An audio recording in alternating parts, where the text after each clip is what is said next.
Support for Petri Dish is made possible by UT Health San Antonio, committed to transforming the health of the community through a team that tackles problems from every angle, doing everything it takes to bring each patient the best possible outcomes. From teaching tomorrow's healthcare leaders to translating research into new treatments, UT Health San Antonio strives to make lives better. Learn more at everythingittakes.org.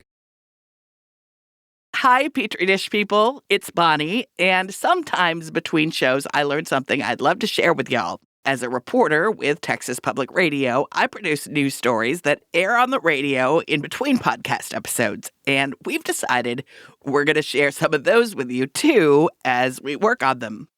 We follow our curiosity here at Petri Dish, and recently we were curious about the surge in sicknesses among kids around the holidays. Kids seem to be catching everything and getting sicker than usual as the pandemic entered its third winter, leaving physicians and researchers to try to figure out what was going on. And then just before Christmas 2022, the Centers for Disease Control issued an alert. There had been a rise in severe strep group A infections among children, the same infection that had killed dozens of kids in England over the last several months. So the question was, did the pandemic do something to children's immune systems? And if so, what? This is Petri Dish. I'm Bonnie Petrie.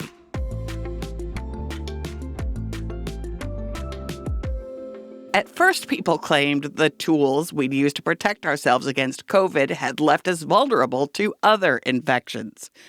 That theory is called immunity debt, but it doesn't seem to hold up to scrutiny. UT Health San Antonio pediatric infectious diseases Dr. Tess Barton understands where the idea came from. The nugget of truth in there is that we do build immunity over time with repeat exposures to things. And so getting exposed to things does help us to build up our immune system. But this is the second real RSV season we've had during the pandemic, with a big surge during the summer of 2021. That was kind of the time where there was sort of the great unmasking and everybody got the viral illnesses.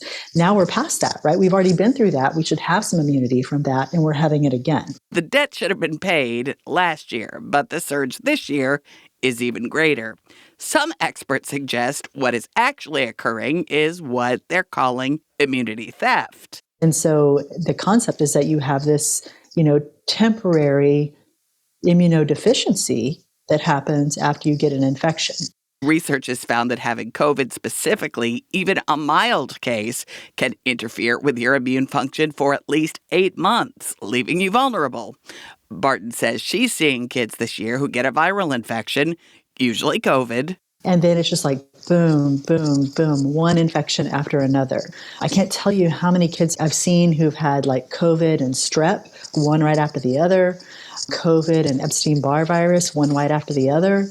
COVID and hand, foot, mouth, one right after the other. And strep this year has become a real concern. The CDC warned late last week of a rise in severe strep A infections among children in the United States. Most people who get Group A strep infections have, a miserable sore throat for a few days, and your immune system will take care of it. If you get some antibiotics, you'll get over it a little bit quicker, and then you go on about your business. The challenges with Group A strep is that it's a bacteria that elicits a pretty strong immune response. Strep group A can cause scarlet fever, it can cause sepsis, it can cause autoimmune disease. Rheumatic fever and a type of a kidney disease and a type of an arthritis are very, very well-documented complications following a strep infection, where essentially your immune systems make a response and the antibodies that we make accidentally attack our own bodies. And those antibodies don't go away. Strep is a bacterial infection, and having a viral respiratory infection like COVID or flu or RSV or adenovirus or really any respiratory virus can make you more vulnerable to a bacterial infection. So Dr. Barton says the goal still should be to avoid getting sick in the first place. If you haven't already, get your children vaccinated against the flu, get the COVID bivalent vaccine, wear masks in indoor spaces, and try to avoid sick people when you can.